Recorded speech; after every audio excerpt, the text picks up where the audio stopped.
Good morning, everyone. This is Dave Gagnon here from Integrity Square, along with Pete Moore, founder and managing partner. Welcome to our third webinar. Today, we're going to talk about what the new normal is, what it's going to look like as the industry starts to reopen. Pete's going to chat for about 15 minutes, and afterwards, we're going to be pretty efficient with our time. Afterwards, we'll allow for a little bit of Q&A in the chat box. Everyone should be on mute as a default. If you're not, please put yourself on mute. Pete, I'm going to turn it over to you. Take it away, sir. Thanks, David. And hopefully everyone had a good, safe, and healthy weekend. Want to take 15 minutes here and just walk you through. We worked with our talented caricaturist and put together some slides here on what we think the new normal is going to look like. From the standpoint of you going through these materials, and we'll have them available for you afterwards, it's really for you to start thinking about how you're going to prepare for reopening, what's going to happen inside the club, give you some insights into what I think some of the members are going to be demanding and talking about, whether that's internally with you or on Facebook groups and so on and so forth. So we got to be prepared for rebuttals, responses, and be proactive here.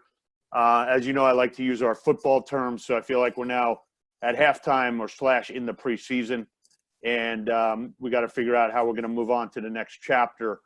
And then at the end here, I'm going to talk about if you don't want to participate in this industry, after I go through what I think the new normal is going to look like, steps that you can take to potentially bow out gracefully, which I think is a conversation everyone needs to have inside their company, with their companies, because we're operating under a completely new set of rules.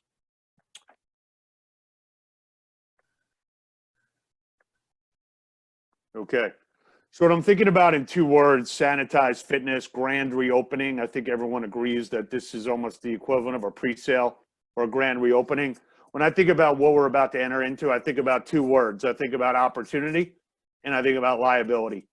The opportunity side here is going to be potentially getting to the point where you have members coming back, they're referring their friends, they feel everything's safe. You've done things to take steps that your competitors haven't taken, and you're going to potentially be well off as other boutiques struggle and close, or some of the other smaller operators disappear from the landscape. And the second part you have to think about is, what's my liability? I know the White House came out that gyms are part of phase 1. I question whether that's the right place for us to be reopening into. And I think time is important for us to understand the landscape we're going to be participating in. When I think about what the future of the club check-in looks like, one of the groups out in Utah that's allowed to open, it's a 1 per 100 square foot capacity. So if you have a 20,000 square foot club, you can have 200 people in there. If you have a 3,000 square foot studio, you're going to be only able to have 30 people. So assume that is probably the social distancing requirement. We're going to need, as I've discussed in prior webinars, the groups out in Asia have got temperature guns. They've got their employees wearing face masks and gloves. So if you think about somebody wanting to come to the gym and getting excited about getting their workout, and then having to stand online with their own masks, having a temperature gun shot at your head, fearful employees who are not part of the healthcare system, but are actually part of the health club industry, have never been experiencing this level of I would say, invading someone's privacy with a temperature gun. We have to think through all these different check-ins. And then the question is going to be, is there an electronic check-in where I can just wave up my phone or my key card without actually physically handing something to someone else? Thinking about waivers and thinking about what our risks are here, if I go in and I want to use a club and I sign on a waiver, or if I go into a pool where there's not a lifeguard and I basically say, I'm swimming at my own risk, there may be some augmentation of your current membership agreement or entry agreement that should potentially be an I agree statement on your mobile app, or that someone's going to be able to check in at the front desk. And also your employees could potentially say, you know what, you're putting me in a dangerous position here. I don't have an answer for this yet. I haven't seen anyone do it yet, but how do we protect ourselves from workers' comp claims, employees coming back saying, you put me in harm's way. Assume that there's definitely going to be some ambulance chasing lawyers, and you can have people calling and just saying, I'm not coming in today. I feel sick, or I'm concerned that I might get sick. So we're going to have some staffing issues. The next is going to be, what does this club look like? So are we going to have Purell machines and sanitizers on every other machine? Are we going to put yellow caution tape on every other machine, and each day we're changing from bikes 135 or treadmills 135 to 2468? Who's responsible for wiping those down? We got a relationship with this firm called Gym Wipes. I think they're going to do very well in the next reopening. Something to think about when you have more than just a membership that is access, but you've sold the membership that includes towels, includes water, includes the shower, includes group exercise.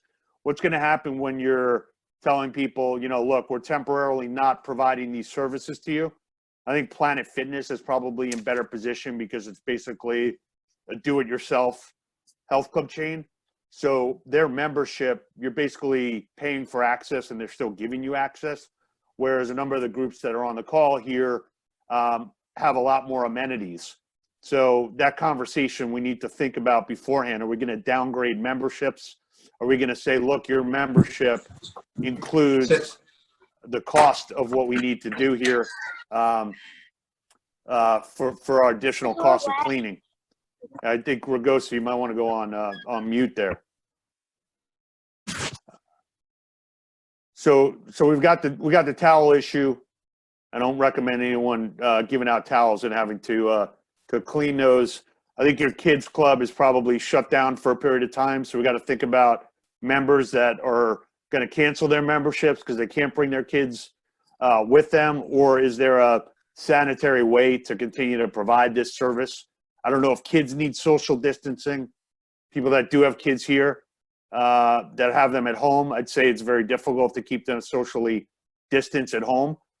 Think about it if they're in a location in your club and using and interacting with 3, 4, 5-year-olds. I'm not sure they fully understand what that means. Going on to the spacing of the club, obviously we're going to be at certain quadrants, and maybe there's tape on the ground. What are you going to do with some kind of health czar, if you will, or general manager, or someone who's going to be in the clubs basically reprimanding members? We need to think about what those conversations are. The people that come back first, they're probably going to feel like they're back to normal. They're young, they're healthy, and they don't want to necessarily abide by these. You've already seen some of these protests going on around the country. So you're going to have some very debonair and high bravado individuals that are going to say, look, if you're open, I'm going to use the club and I'm going to use it how I want to use it. And this whole thing was a hoax to begin with. So we have to figure out, are we going to kick people out of the club? Are we going to give them we're going to have a penalty box, if you will, where you got to sit in a penalty box for 5 minutes and then you're allowed back on the gym floor. These are all the things we got to think about beforehand. Group exercise is obvious that we're going to have social distancing related issues.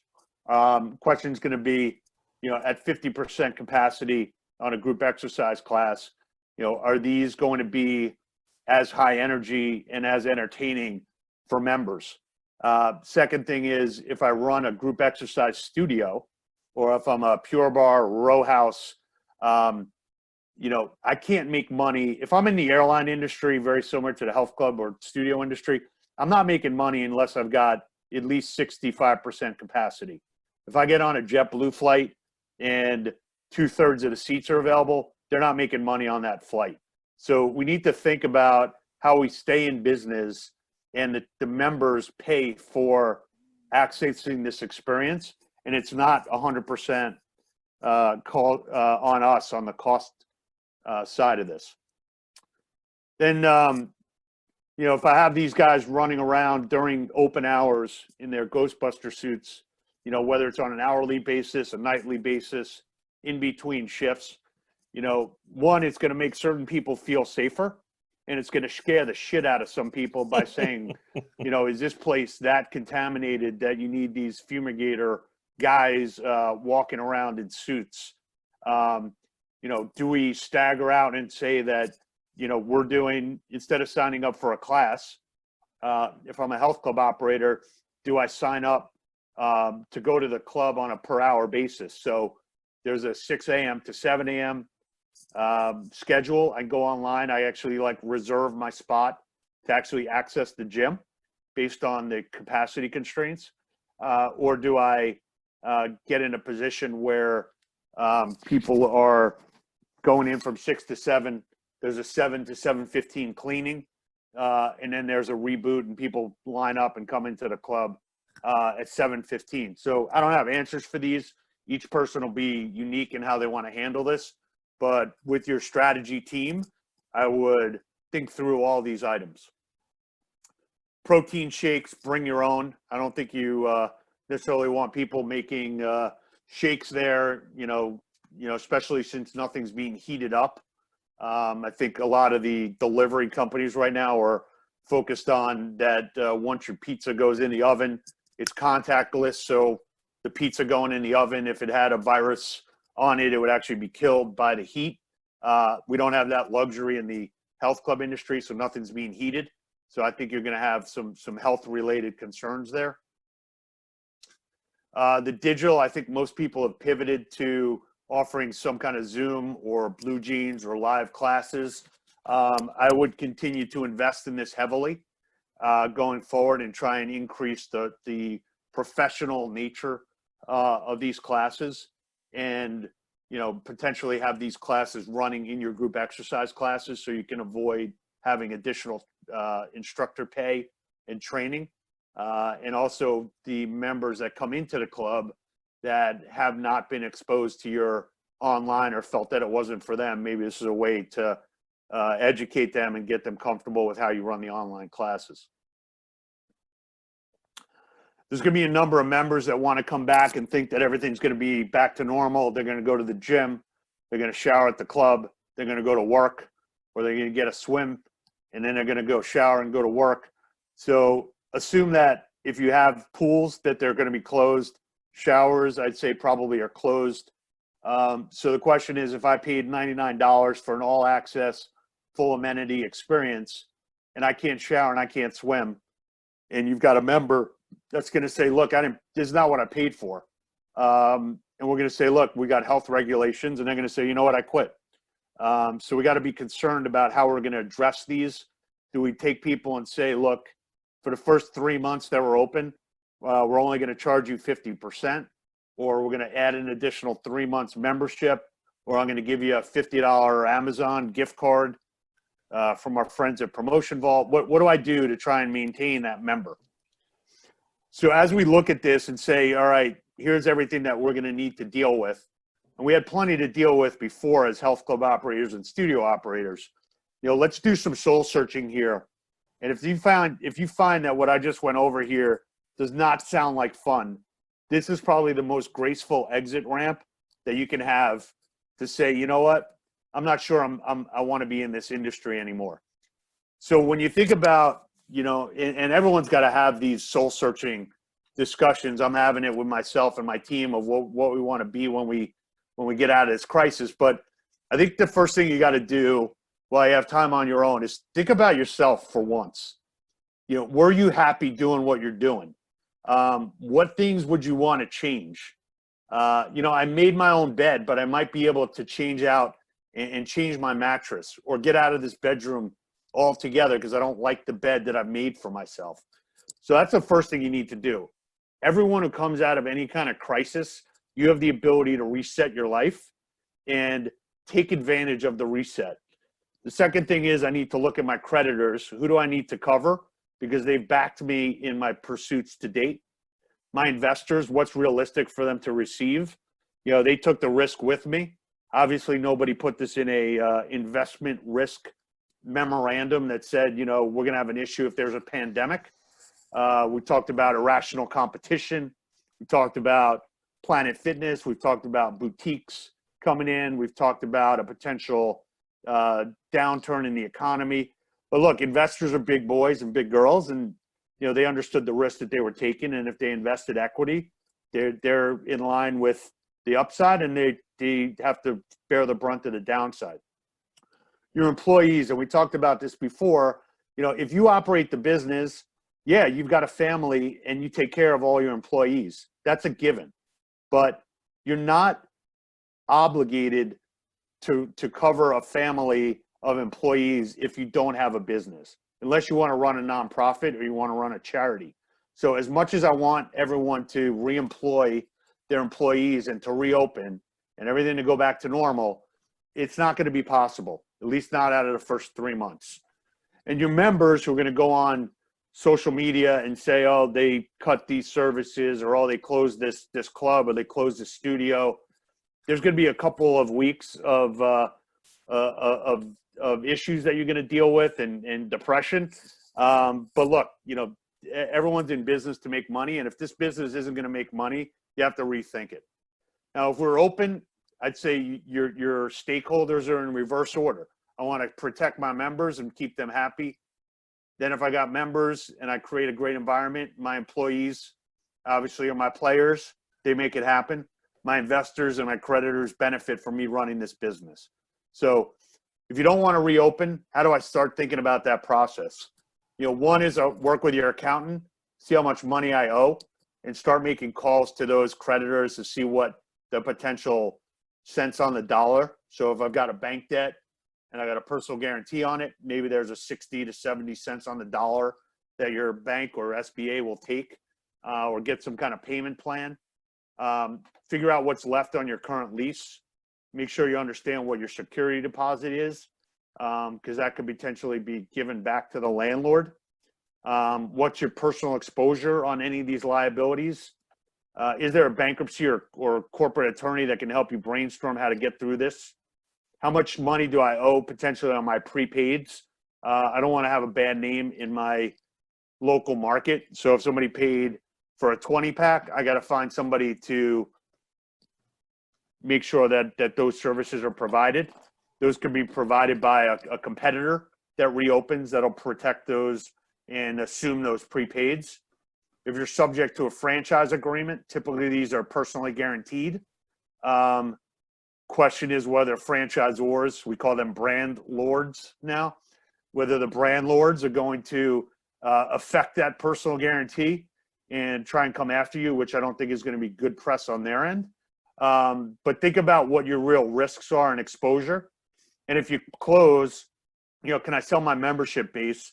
So in the health club industry, you're typically can sell your membership base and to a competitor, and then they'll give you 50% of whatever's collected for anywhere between 3 to 12 months. We've done 4 membership transfer deals in the last 10 years, and they've been at 50% of revenue for 6 months. And then you can sell your equipment and rethink your life.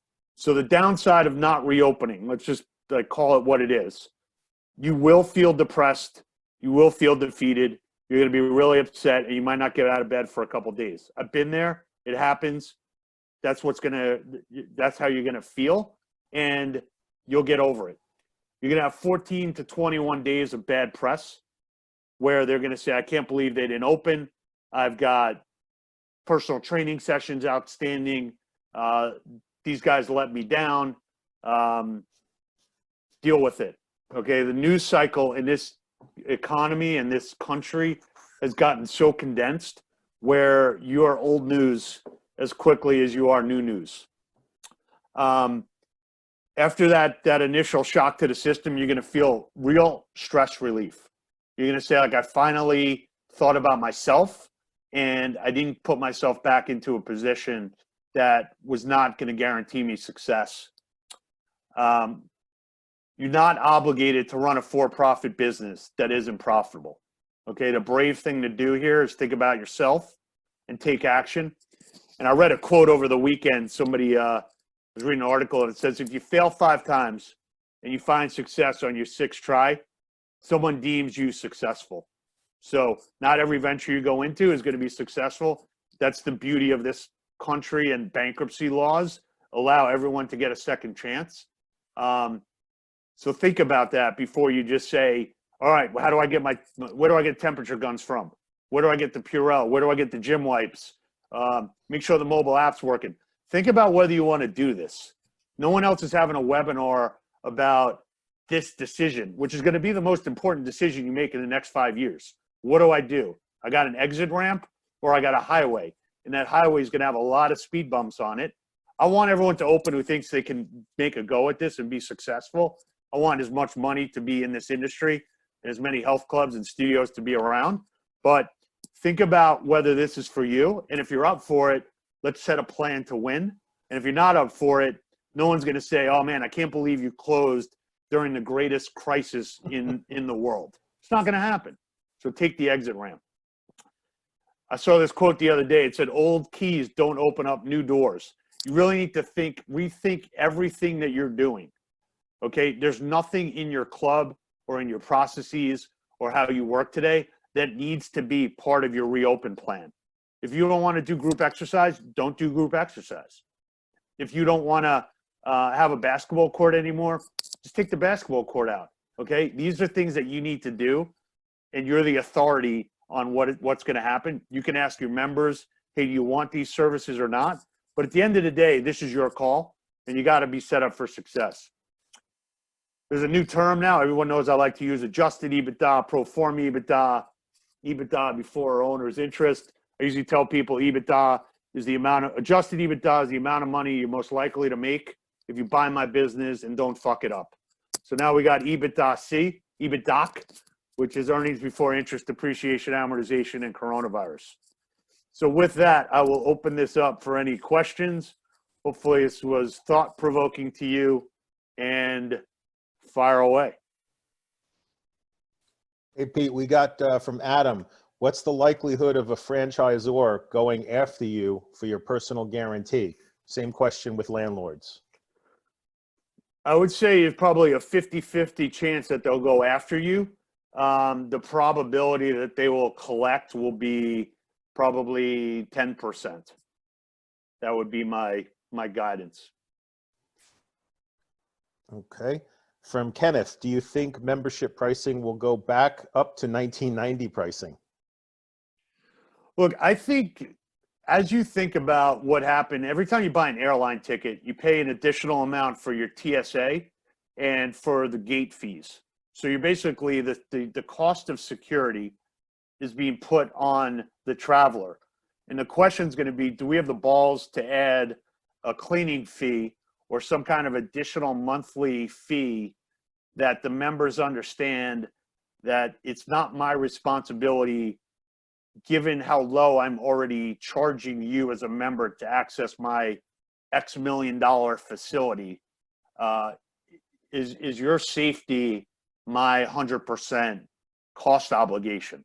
I don't have an answer for this yet, but yeah, I think there should be a $10 per month per member cleaning charge or some component of that, or your annual maintenance fee is now an annual maintenance fee plus cleaning fee, and that goes from 29 or 39 to 99. We can't allow ourselves to bear the brunt of all the costs here. And also, I think new memberships should be potentially repriced and repriced upward. Great. Okay, we're at 11:25 right now. Looking at the chat box.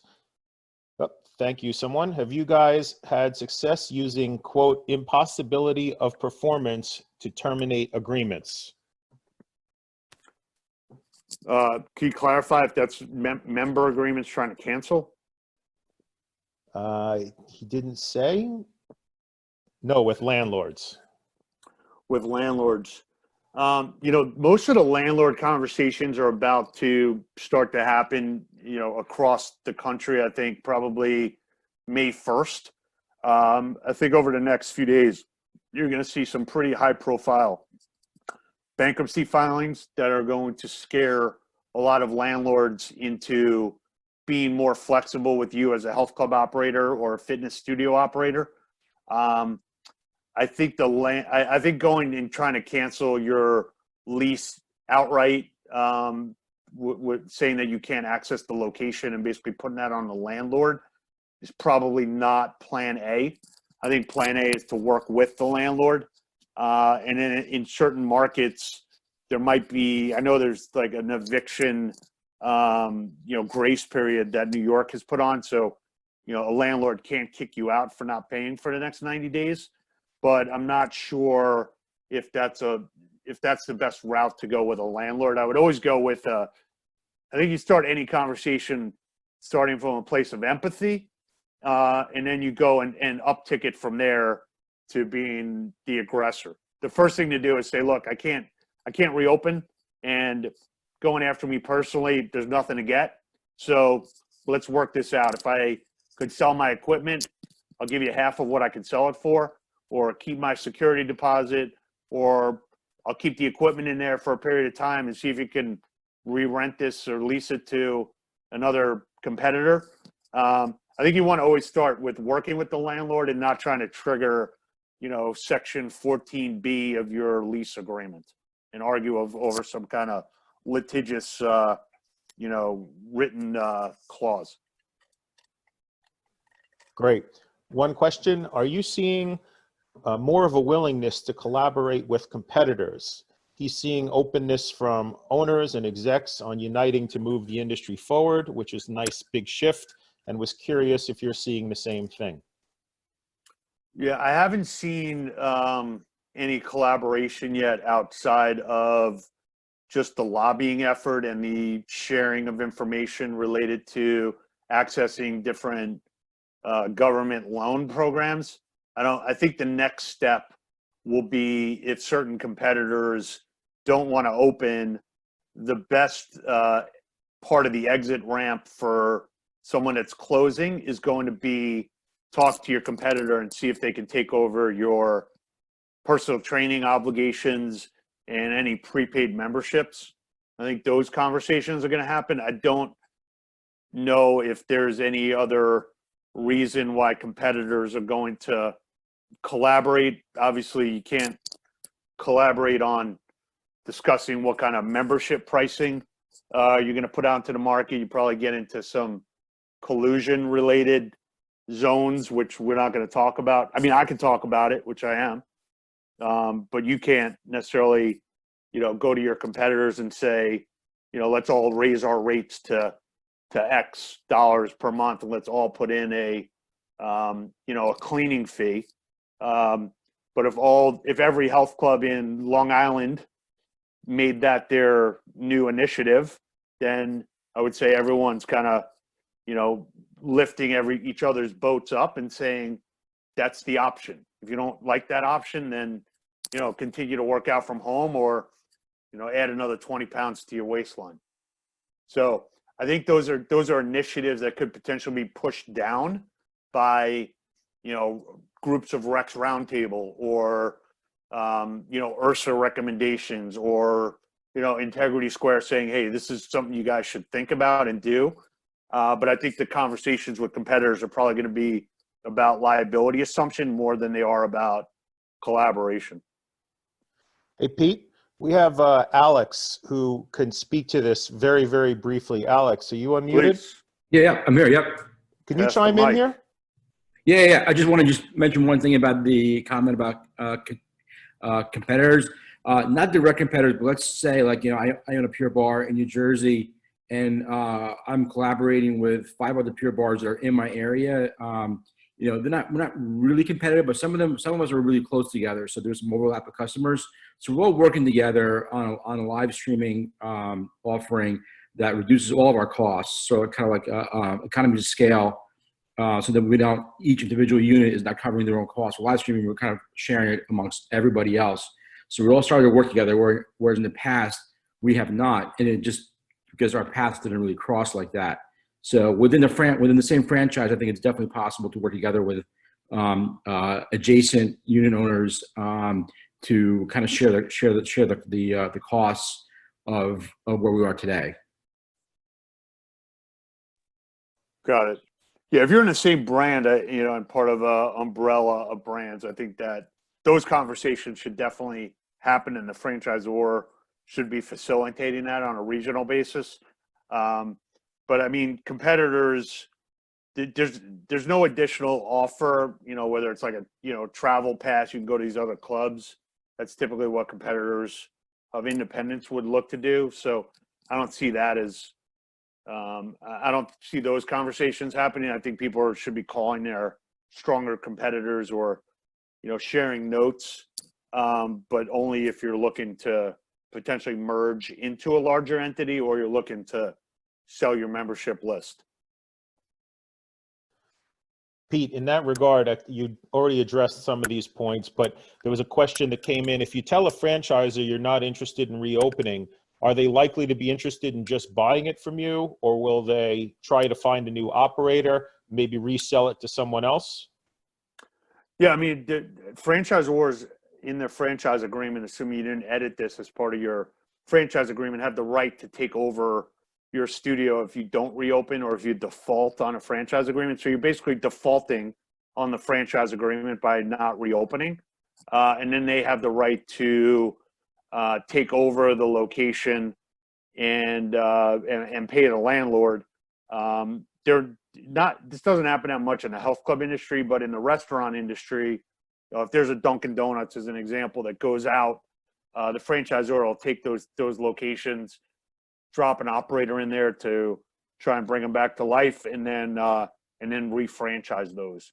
So I think you could see some of that happening, but most of these franchisors in the industry don't have that appetite, and they might just say, you know what, we'll post it internally and see if another franchisee wants to take over that territory. But I'd say finding a new, fresh operator to come in from outside the industry is probably going to be tough. We put up this site called Buy Biz Sell, or bizbuysell.com. So we got like an area where people are posting up studios and clubs for sale. But at this point, it's kind of a needle in a haystack. So I'd go back and work with the franchisor to say, look, I'm not reopening. You know, can you contact your top 10 franchisees, see if they want to take over my location? I think that could be part of the conversation. I'd say the more communication you have with your landlords, your creditors, and complete empathy, the better your outcome is going to be. Alex, you want to opine on that? Yeah, well, the landlord is definitely a challenge for me personally because the guy is completely off the wall nuts. Has his head in the sand, thinking that he's going to collect the full rent from all his tenants. That's been very difficult. Although I have heard of other stories, especially with REITs and other franchisees that own pure bars around the country that have very good success with getting abatements. But it's all over the map. On the franchisor side, I mean, I can just speak from our franchisor. They've been super supportive and very proactive. You know, I don't know that they would actually throw anybody under the bus. I don't know, but what I have seen them do is they, you know, take over if they have to take over. But I've seen them be very, very supportive. I mean, just from the people that I know that have sold their franchises or cannot sell them. Yeah, so I think it depends on the company. As you know, they're all different.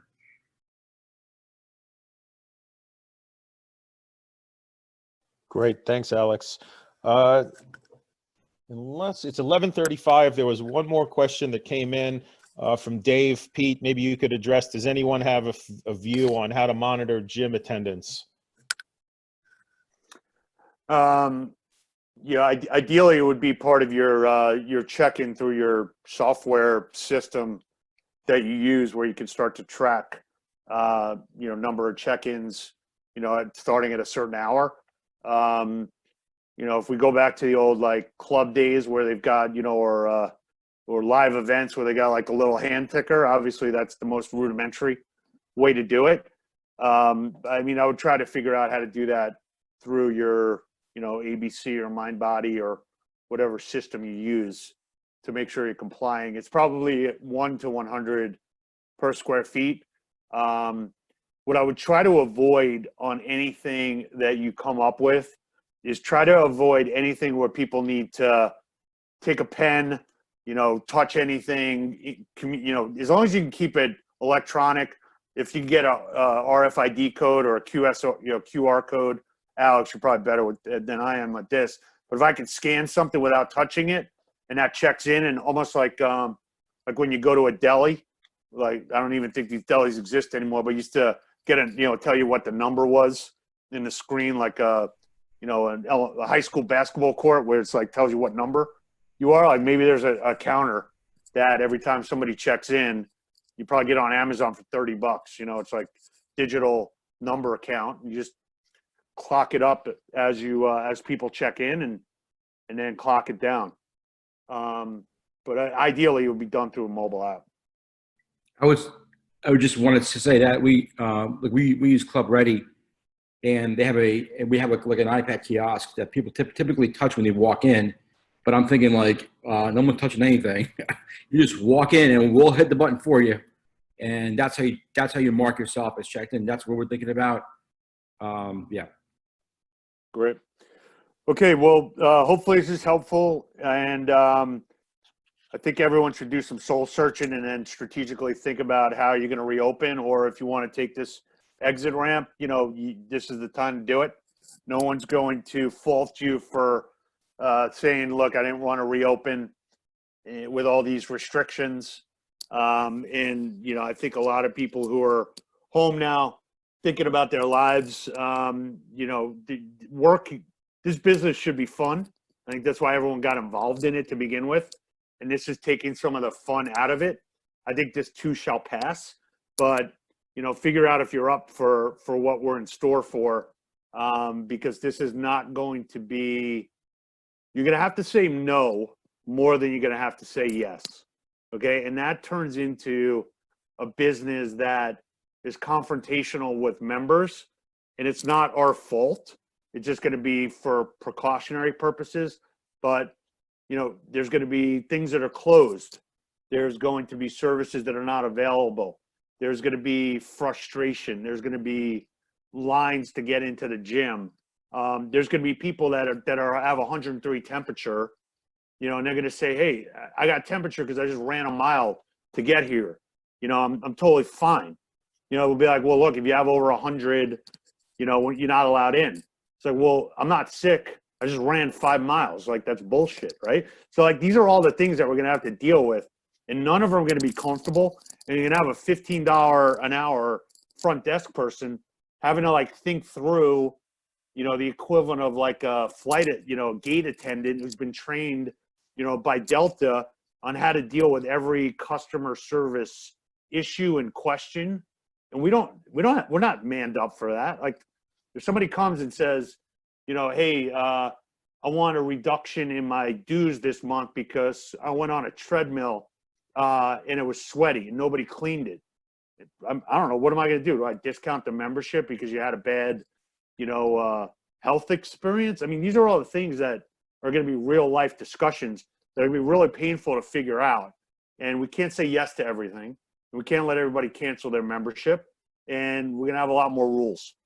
So that was the basis of what I wanted to get through here. Hopefully it's thought-provoking or not too intimidating, but now's the time for us to figure it out. And I would not rush to open up your club or your studio because the government says the coast is clear. You need you need temperature guns. We're going to need a process in place. It's better to open up when you're ready and not when you're forced to. So with that, have a great week. There's going to be some really bad news that comes out this week across the entire economy. Job unemployment claims, some really big name bankruptcy filings across the retail sector and probably other sectors of the economy. So in addition to the health scare, I think the economy is going to be severely impacted, and This is the time to figure out if you want to be in it to win it. Here's what we need to do, and if not, let's figure out a plan B. The people that reopen strong, and the rest have a solution. So have a great week. Thanks for joining us. And these materials will be online in a few minutes, integritysq.com/CB. Have a good day. Thanks. Thanks, Pete. All right, guys.